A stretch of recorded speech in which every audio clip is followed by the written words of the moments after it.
What's up, Managing Madrid Podcast listeners, and happy Monday. This is Kiyan Sobhani. What you're about to listen to is a clip taken out of the Friday mailbag that went up last Friday. So in between the Club World Cup semifinal and the Club World Cup final, just for some context.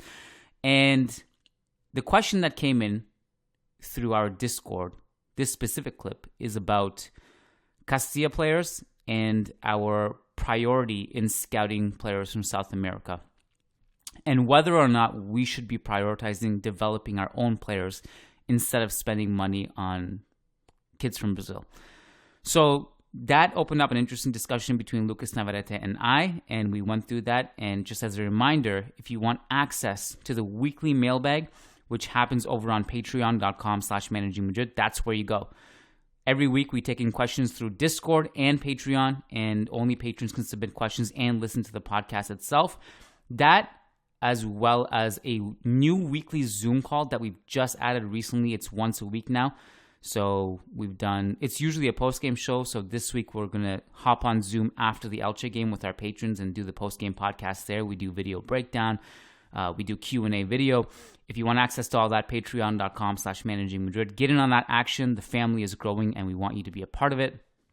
And a little bit of housekeeping. There's a lot of content coming your way today. So later on, Lucas and I are actually doing a podcast that'll also go up for free. And then Diego and I are doing a Churros y Tácticas. And we got a busy week ahead. So enjoy it. Let's get to it. And thanks for listening.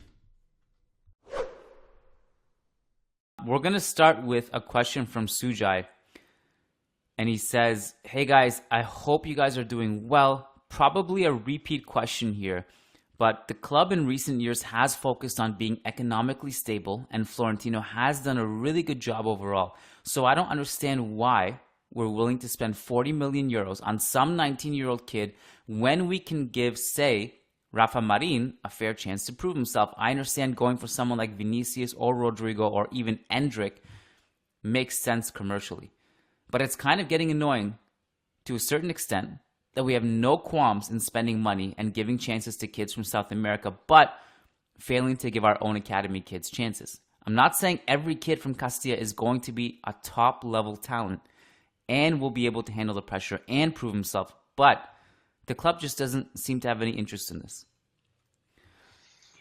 I'm like somewhere in between with this question. Like, I get the point. I'm not strongly against making moves for these young players, but on the other hand, I obviously agree with the sense that players from Castilla are not getting a fair chance. And I'm not talking about Rafa Marin or whoever. I'm not sure if Rafa Marin has the talent to be a decent player for Real Madrid's first team. But Arribas, I think, the ship has sailed for us to really believe that it's clear and it's fairly obvious that Arribas could have contributed something already this season, and he hasn't been given the chance other than a handful of minutes the other night in which he also scored. So I agree that sometimes it's tougher for Castilla players to reach the first team. I agree with that sentiment, but not as strongly as the question here, because it says that basically this transfer policy and from signing players from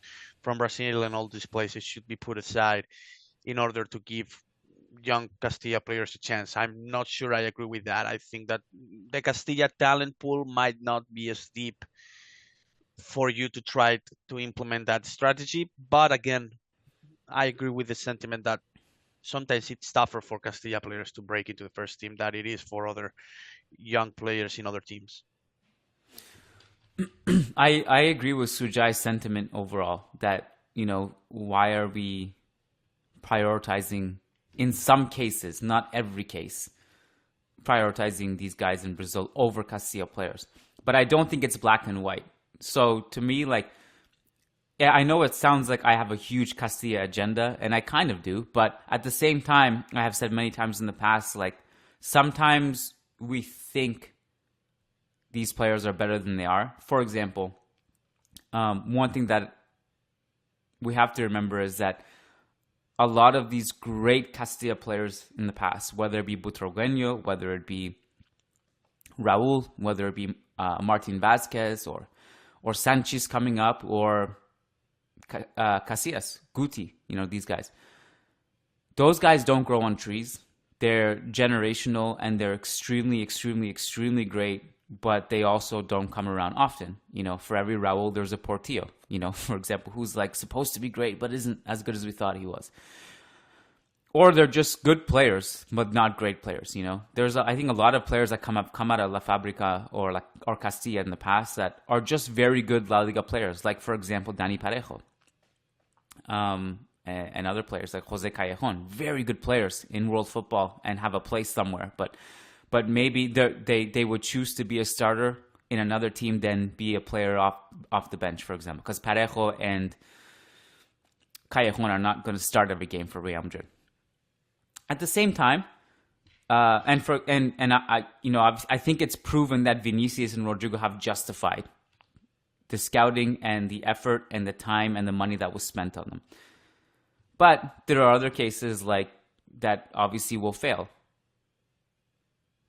For example, Reinier Jesus should not have been prioritized over Arribas, but then that's a weird one because he wasn't really prioritized. Exactly. He was just signed and failed. Like, it's not like we gave him playing time. Mm-hmm. But certainly I do think, I do think about this potential theory, the potential hypothetical. What happens if Sergio Arribas was just playing in Brazil right now? Would Juni Calafat make the trip? Probably not. Let's not kid ourselves. You don't think Aribinho would be signed for 50 million? If he was Brazilian, maybe bias would be like, I don't know. I'm not sure. It's hard for me to say, really. What if Arribas was English? Oh, the world would be saying that he's the second coming of, I don't know, Michael Owen plus Wayne Rooney plus Shearer plus Harry Kane. All those versions combined, we know how the British media and fans like to hype their players, yeah? Sergio Rice? Think that's 70 million right there? Oh, look, how happy were you, though? Because I haven't spoken to you about this. How about Sergi Arribi from Barcelona playing in Barcelona? He would be the golden boy for sure, yeah. golden boy for his 33-second cameo. Yeah. How happy were you, though? I'm happy. I was happy that overall, like, I felt like Ancelotti could have given him more minutes, but he feels probably that the press is giving him a hard time about Arribas sometimes, and at the end of the day, he probably didn't expect Arribas to score. It's not like he didn't want Arribas to score or succeed. I'm not saying that he's wishing Arribas to fail. But on the other hand, I find it kind of satisfying that he scored in just 2-3 minutes so that, Ancelotti might be forced to give him some more minutes here and there. So coming up, that game against Elche at the Bernabeu, just going to skip over the Al Hilal final tomorrow. Forget about it. No, but hear me out. Asensio right. Injured. Vinicius misses that game because of yellow card accumulation. Who's starting up front? Benzema, Rodrigo, and Fede? Who comes in off the bench? You know it. Yeah, right. Well, Arribas. Possibly no one. No subs? Yes, but not for the offensive line, maybe. Mariano for Benzema if Real Madrid have a comfortable lead.